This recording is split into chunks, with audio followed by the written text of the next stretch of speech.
A new poll confirms that life without Jack Layton is not looking good for the NDP. The New Democrats have dropped into a statistical tie with the Liberals for second place nationally behind the Tories. According to the survey, the NDP still leads in Quebec, but the party's popularity has dropped 6 points since June.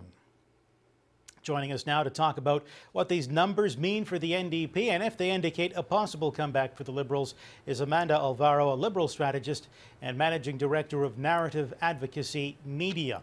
So what's your initial reaction to these numbers, first off? Well, I think everybody knows that the polls sort of reflect a sentiment of the nation in a moment of time. And this poll came on the heels of the NDP facing some pretty catastrophic news. The temporary loss of their leader, the kind of ensuing scandal that we saw with the interim leader. So I think it has to be assessed in the framework in which it's happening. And whether or not that provides an opportunity for the Liberals, it may be a little premature to start, counting our eggs before they hatch. So it could just be a temporary blip. I think that it would be wholly irresponsible for the Liberal Party at this point to say, you know what, we can now rest on our laurels. It's easy for us to just take a back seat. There's a lot of heavy lifting that has to be done with the Liberal Party. It could provide an opportunity for the start of something new. I think that Canadians will be looking for leadership everywhere they can. They'll certainly be looking for leadership from an official opposition type spokesperson, and the Liberal Party may be able to fulfill kind of that role over the short term and slowly over time build up the confidence that we lost with Canadians in the last election. So if it provides any opportunity, it's that. Can the Liberals really capitalize on that, given they're in an interim leadership situation right now with a full leadership contest that hasn't begun yet and details still to be worked out there? The Liberal Party itself is in a lot of flux. Yeah, that's exactly right. Like I said, I think it would be wholly irresponsible to say, okay, well, the job is done.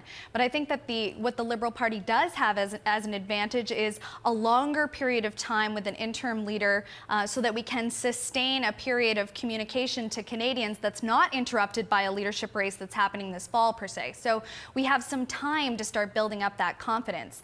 An interesting thing to look at also is, in the face of everything that's happening federally and seeing the dip also in the Conservative numbers, is how will that affect Ontario provincially, facing an election in just a couple of months? How will McGuinty capitalize on some of the numbers that we're seeing federally? And how will HUDAC try to combat what's happening with the Conservatives federally? Well, yeah, it's interesting that you raise the provincial picture, because we are heading into an Ontario election this fall. Mm-hmm. And I'm not sure that I see necessarily a connection between the federal numbers and the provincial numbers. I mean, governments go both ways, federally and provincially, especially in Ontario. You end up with a lot of flips.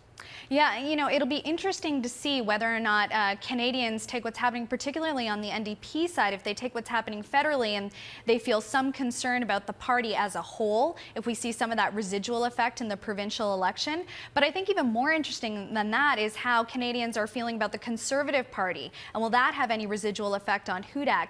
May that give McGuinty a little bit of a lift or an advantage heading into the provincial election? Still yet to be seen, but could have some interesting effects there. Yeah, and it'll be interesting if McGuinty tries to, make war with the federal government. It's been his strategy from time to time, especially while Stephen Harper has been Prime Minister, to butt heads a little bit with Ottawa. It's a well-worn strategy for many provincial governments, but we've seen it a lot in Ontario. Yeah, I think that, if there were any advice to be given to the Liberals across the board, it's for the federal Liberals to keep their heads down, keep doing what they're doing, work hard at rebuilding that party, and for McGuinty on the provincial scene to take this as an opportunity to take some of those shots that you've just talked about on the federal party and really to be seen as a strong leader and take advantage of those leadership qualities heading into this provincial election. Now, there is also the question of Ontario's debt and deficit, which, we spend a lot of time talking about the U.S. picture. Mm-hmm. It's something that, in all his time as Premier, McGuinty Dalton McGuinty has not been able to solve so far. Mm-hmm. And I expect it's going to come up in the provincial election. That seems to be a bit of a pitfall for him.